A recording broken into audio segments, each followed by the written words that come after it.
Diese Woche in der Schweiz. Der Ständerat verbietet Böller, den Lärm behält er. In Bier tötet ein Mann seine Frau, die Kinder sind dabei und in Winterthur verlieren 400 Menschen ihr Zuhause.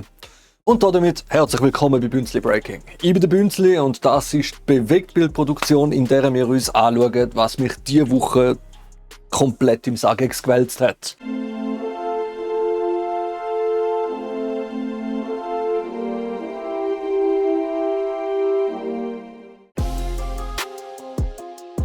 Am 3. Juni hat der Ständerat als Zweitrat einem indirekten Gegenvorschlag zur Feuerwerksinitiative zugestimmt. Nach dem Nationalrat, der im Dezember mit 97 zu 85 Stimmen entschieden hatte. Der Gegenvorschlag ändert das Sprengstoffgesetz. Verboten werden sollen Feuerwerkskörper, die ausschließlich der Knallerzeugung dienen. Also reine Böller ohne Lichteffekt. Die Einfuhr von Kleinfeuerwerk wie Wunderkerzen, Tortenfontänen und Tischbomben wird auf 2,5 Kilogramm pro Tag und Person beschränkt. Was nicht kommt: eine Ausweitung der Ausweispflicht hat der Ständerat deutlich abgelehnt. Eine kantonale Bewilligungspflicht für gefährliches Feuerwerk ist ebenfalls vom Tisch. Feuerwerk mit optischem Effekt bleibt erlaubt. Vulkane, Bengalfeuer, alles was leuchtet. Das 1. August-Feuerwerk bleibt. Kantone und Gemeinden entscheiden weiterhin selber. Also halten wir mal kurz fest, was da verboten wird. Nicht der Lärm, sondern alles, was knallt und dabei nicht leuchtet. Die Initiative wird klar weniger Krach. Der Gegenvorschlag liefert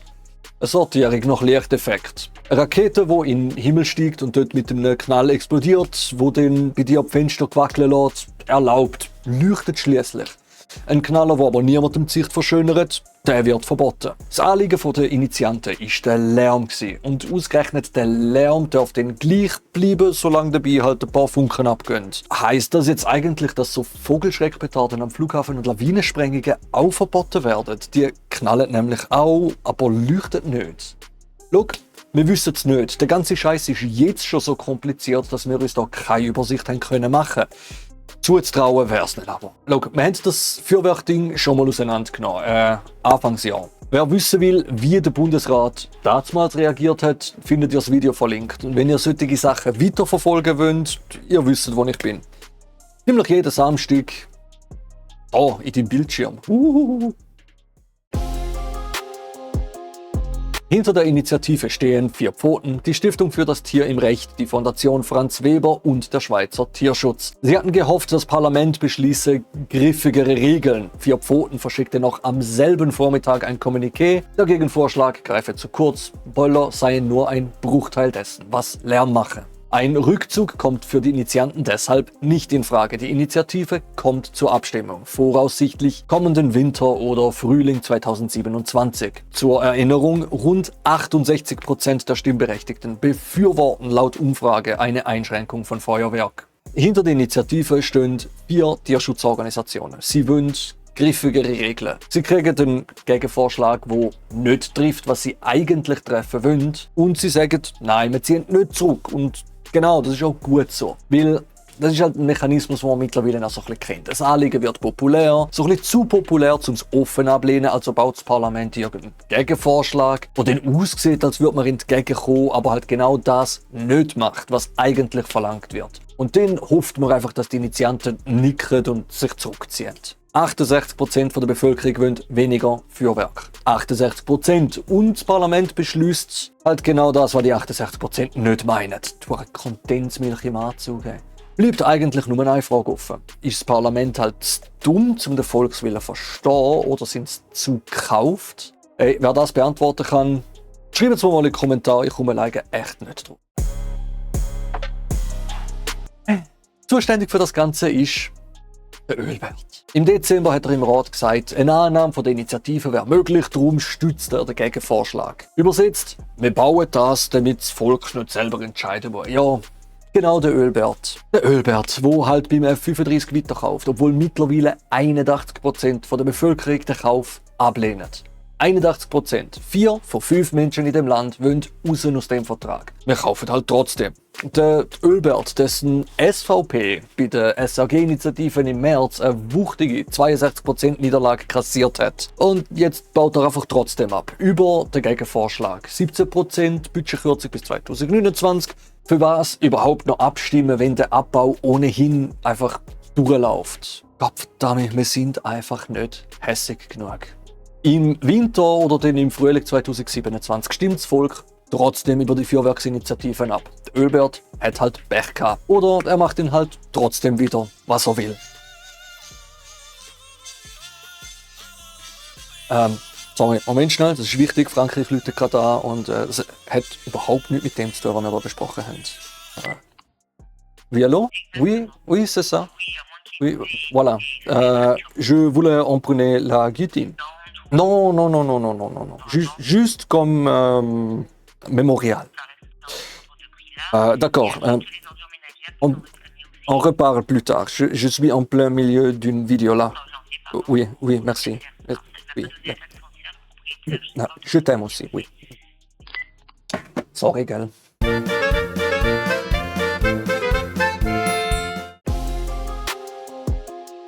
Mittwoch, 3. Juni, kurz vor 14 Uhr, Wohnquartier Wiede in Bier.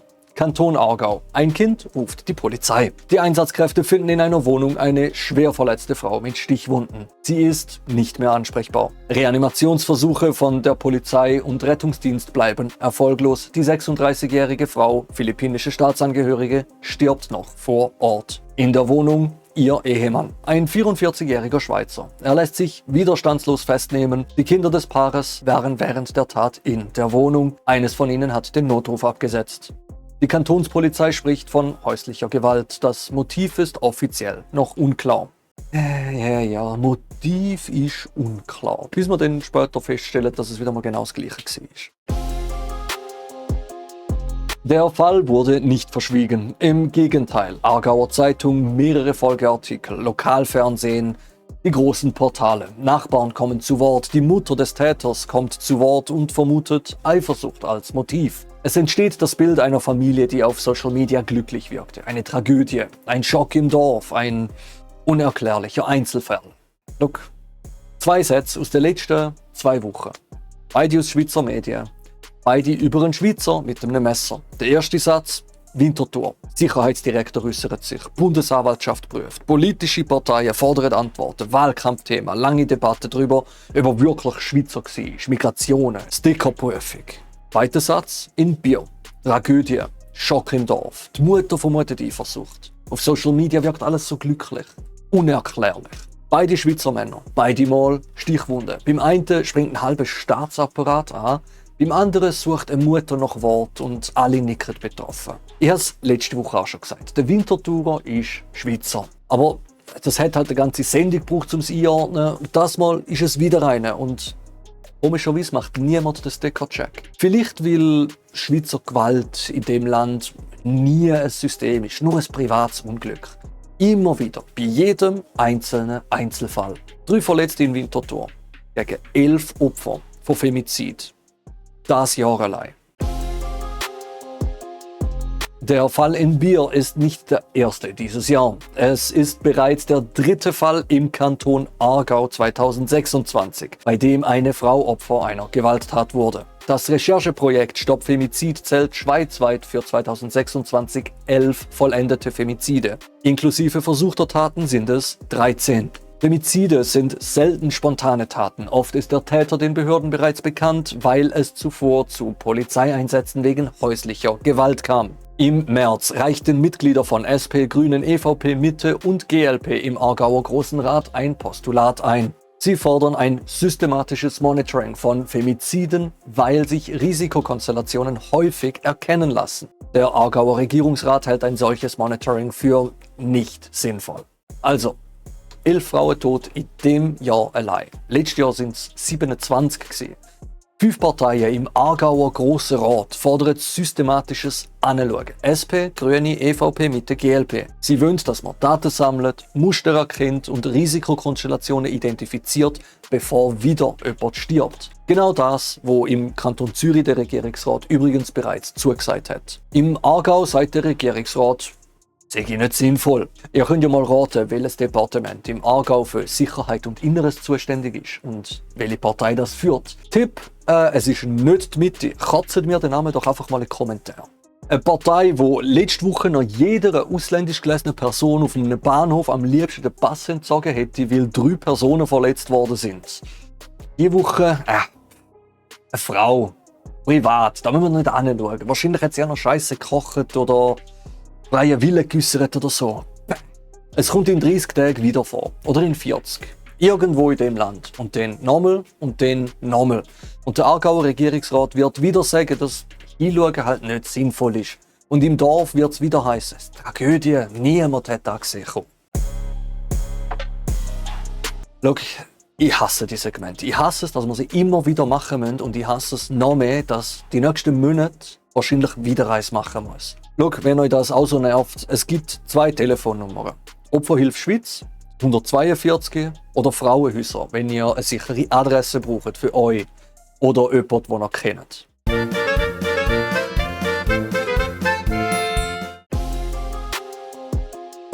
Endlikon Winterthur. 7 Wohnblöcke aus den 1960er Jahren. 160 Wohnungen, rund 400 Menschen. Alle haben die Kündigung erhalten auf Ende April 2028. Die Blöcke werden nicht saniert, sie werden abgerissen. An ihrer Stelle entstehen Neubauten. Verwaltet wird das Ganze von der Auwiesen Immobilien AG. Eigentümerin ist die Sulzer Vorsorgeeinrichtung, also eine Pensionskasse. Viele der Mieterinnen und Mieter wohnen seit 20, 30, manche über 40 Jahren dort. Etliche sind ehemalige Sulzer Angestellte. Die Häuser wurden damals für die Arbeiter des Konzerns gebaut. Wir haben Leerkündigungen schon mal auseinandergenommen. Bern-Lori-Platz, die Allianz. Dort war der Fall einfach. Günstige Wohnungen, Totalsanierung, danach teurer rein, alte Mieter raus. Reine Renditelogik. Hier ist es nicht ganz dasselbe und das müssen wir ehrlich sagen, sonst sind wir nicht besser als die, die jede Schlagzeile in ihre Lieblingserzählung pressen. Erstens, hier wird nicht renoviert, um abzukassieren. Hier wird abgerissen, um abzukassieren. Die Häuser sind von 1968. Eine Bewohnerin selbst nennt sie Lotteriewohnungen. Putzt man zu fest am Fenster, geht es kaputt. Schließt man zu viel Strom an, fliegt die Sicherung. Die Heizung fiel in den letzten Wintern wiederholt aus. Dass ein Gebäude aus den 60ern irgendwann am Ende ist, ja, bö. Zweitens, das Projekt ist nicht über Nacht entstanden. Es lief 15 Jahre im Rahmen eines Gestaltungsplans. Das Stadtparlament hat ihn 2023 abgesegnet. Es gibt eine 2-jährige Kündigungsfrist. Die Verwaltung sagt, sie vermittle Ersatzwohnungen und habe schon einigen eine Bleibe gefunden. Wer früher was findet, kann in einem Monat kündigen. Soweit die faire Bilanz. Ja, soweit die faire Bilanz. Jetzt aber Bilanz nicht erzählt. Die Häuser sind am Ende. Seit Verwaltung. Stimmt, das sind's. Strom überlastet, Heizung kaputt, Fenster, Lotterie. Aber halten wir mal kurz inne und fragen uns, wieso sind sie am Ende? Der Alfred Grolimund wohnt seit über 30 Jahren im Quartier. Er sagt der Lokalzeitung wörtlich, saniert worden sei in all diesen Jahren fast nichts, aus Kostengründen. Hätte es damals zumindest geheissen. Und jetzt, Zitat, haben sie plötzlich den Stutz für eine fette Sanierung. Das ist die richtige Frage und es ist ja gerade die Antwort. Wenn du 30 Jahre lang an einem Haus nichts machst, wirst du am Schluss ein Haus haben, an dem man nichts mehr machen kann. Sanierung in Etappen über 4 Jahrzehnte ist teuer und ruiniert halt die Rendite. Verlottern lassen, abreißen, neu aufziehen, höhere Mieten verlangen. Das ist die billiger, schneller und profitablere Variante. Der Vermieter sagt jetzt, wir verzichten auf die Sanierung, nicht aus finanziellen Gründen, sondern weil ein Ersatzneubau die nachhaltigere Lösung sei. Heisst, es ist eben doch der Lori-Platz, nur in einer Langversion. In Bern beim Lori-Platz ist der Plan einfach. Die Allianz kauft, saniert, kassiert. 2 Jahre, fertig. Da hat die Pensionskasse den langen Schnuff. Die kann sich 10, 20 Jahre Zeit nehmen, Liegenschaft sanft verlottern zu lassen, bis sie dann offiziell unrettbar ist. Und dann braucht niemand mehr moralische Rechtfertigung, die Häuser sind ja kaputt. Wer könnte da schon widersprechen? Der Walter Angst vom Mieterverband sagt, es wird mehr unternommen, um die Bäume um die Häuser herumzuschützen, als die Menschen, die innen wohnen. Ja. Die Frage ist nicht, ob abgerissen wird. Die Frage ist, was danach kommt. Es entstehen 160 neue Wohnungen, also gleich viele wie vorher. Kein einziger zusätzlicher Haushalt findet hier Platz. Mitten in der Stadt mit Wohnungsnot werden 160 Wohnungen abgerissen und 160 wieder hingestellt. Mehr Menschen können hier nicht wohnen, nur andere. Die alten Mieten liegen laut Verwaltung im untersten Quantil, übersetzt weit unter dem mittleren Mietpreis von Winterthur. Das ist billiger Wohnraum und billiger Wohnraum ist in dieser Stadt ein seltenes Gut. Die neuen Wohnungen sollen im mittleren Segment liegen. Größer sollen sie sein. Vom untersten Quantil auf mittleres Segment bei gleicher Anzahl Wohnungen. Das ist keine Genossenschaft, die hier baut, kein gemeinnütziger Träger, keine zusätzliche Wohnfläche für mehr Leute zu ähnlichem Preis. Es ist ein Quartier, das vom billigsten ins mittlere hochgestuft wird. Und alle, die das Billigste gebraucht haben, sind dann nicht mehr da. Gabriela und der Erich Oppliger wohnen seit 40 Jahren in einer von diesen Wohnungen. 3 Zimmer, 800 Franken. Beide pensioniert, beides ehemalige Sulzer-Angestellte. Eine vergleichbare Wohnung im Markt, 1400 Franken. Sei zumindest Comparis. Also 800 raus, 1400 rein. Die gleiche Wohnungszahl. Wer zahlt die Differenz? Die alte Mieterin, nur eben halt nicht mit Geld, sondern mit ihrer Wohnung. Und an wer geht das Geld? Eigentümerin ist die Sulzer Vorsorgeeinrichtung, eine Pensionskasse. Auftrag, Rendite generieren, damit die Rente ausgezahlt werden können. Günstige Mieten bringen wenig, mittlere mehr, also weg mit billig. Und jetzt der Twist. Gabriela und der Erich sind bei genau dieser Pensionskasse versichert. Heißt, sie finanzieren mit ihrer Vertreibung die eigene Rente. Also das System frisst seine eigenen Beitragszahler. Und jetzt der Teil, der das Ganze von einer traurigen Wohngeschichte in eine politische verwandelt. Am 14. Juni stimmt der Kanton Zürich ab. Auf dem Zettel steht die Wohnschutzinitiative, bezahlbare Wohnungen schützen, Leerkündigungen stoppen, eingereicht vom Mieterverband. Und die trifft den Fall ziemlich genau. Die Initiative ermöglicht es Gemeinden für Abbrüche, Umbauten und Renovationen eine Bewilligung zu verlangen. Sie erlaubt die Mieten in Ersatzneubauten für eine bestimmte Zeit zu beschränken und wer Wohnungen abreißt, soll eine vergleichbare Zahl bezahlbarer Wohnungen erstellen. Genau das, was in Entlikon nicht passiert. Daneben liegt ein Gegenvorschlag des Kantonsrats. Der verlangt nur, dass Eigentümer Kündigungen zu vermeiden versuchen und mindestens 12 Monate vorher informieren. Wo das hinführt, wissen wir erst am Abstimmungssonntag. Was wir schon wissen, in Basel gibt es seit Jahren ein Wohnschutzgesetz. Vermieter müssen vor einer Sanierung vor eine Kommission, die über den zulässigen Mietzins danach entscheidet. Ergebnis: in den 4 Jahren zuvor 379 dokumentierte Leerkündigungen. Seit dem Gesetz ein einziger Fall. Kennen Sie das? Tötis. Vor 20 Minuten beim Feuerwerk haben wir genau die gleiche Mechanik. Griffige Initiative, zahllose Gegenvorschlag. Das Parlament hofft, dass alle einfach erleichtert nicken. Einmal sind es Tiere, dann sind es die Mieter, innen. Die Methode ist aber identisch. Und beim Timing, ich meine, der Abriss läuft seit 15 Jahren in der Pipeline. Die Kündigung ist jetzt also kein Coup gegen die Abstimmung am 14. Juni. Aber so ein Geschmäckle bleibt. Wer 15 Jahre lang plant und genau jetzt zustellt, hat zumindest kein Interesse, das anders zu timen. Der Mieterverband rät den Betroffenen, sich zu organisieren und die Kündigungen anzufechten. Eine Anfechtung macht den Abriss selten rückgängig, aber sie kann Fristen verlängern und den Druck erhöhen, anständige Ersatzlösungen zu liefern. Und es gibt einen frischen Präzedenzfall, wo Mut macht. Beim Zürcher Fall von der Sugushäuser hat das Mietgericht die Massenkündigungen für ungültig erklärt. Sugushäuser haben wir schon im Zusammenhang mit dem Berner Muster mal erwähnt, damals als erstes Beispiel, dass Leute anfangen, die Punkte zu verbinden. Wir haben eine Frage zum Mitnehmen. Eine Vorsorgeeinrichtung soll vorsorgen. Sie soll sicherstellen, dass die Menschen, die ihnen das Geld anvertraut haben, im Alter ein Dach über dem Kopf haben. Das wäre zumindest die Idee. In Entlikon vergibt die Vorsorgeeinrichtung von Sulzer 160 Wohnungen, wo viele ehemalige Sulzer-Angestellte über ein halbes Leben gezahlt haben. An einen Markt, wo sie jetzt wohl nicht mehr aufnimmt. Das ist das Gegenteil von Vorsorge. Das ist das Aushöhlen von einer Institution, wo mal Schutz versprochen hat. Für die 400 ist es Sport. Für die nächsten 400 stimmt Zürich morgen ab.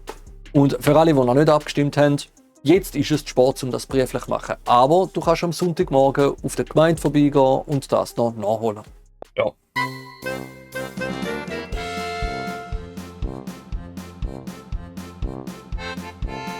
Den Gögi. Und ich habe, doch, da habe ich etwas Weisses. Wunderbar. Du ist schon irgendwie eine Schnittmagie. Ja, genau, falsche Sprache getan. Fängt schon wieder gut an. Oh, geil, und nach dem Gag reden wir jetzt ein bisschen über Leute, die abgestochen werden. So, wunderbar. Jetzt soll ich mal noch irgendwo auf die Kamera gesagt haben, Trump ist im Fall hure pädophil.